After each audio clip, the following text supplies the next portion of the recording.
వివాహము అన్నిటికన్నా ఘనమైనది అని నా తల్లి తండ్రిని విడచి నిన్ను హత్తుకొందును.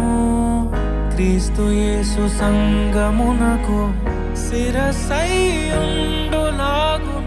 నేను నా భార్యకు శిరస్సుగా ఉండెదను. నా ప్రియ సఖివే నాలో భాగస్వామివై యేసును వెంబడించు సహవాసివై అంతము వరకు నీకు తోడయుండి క్రీస్తుని నీడలో ఫలించెదము.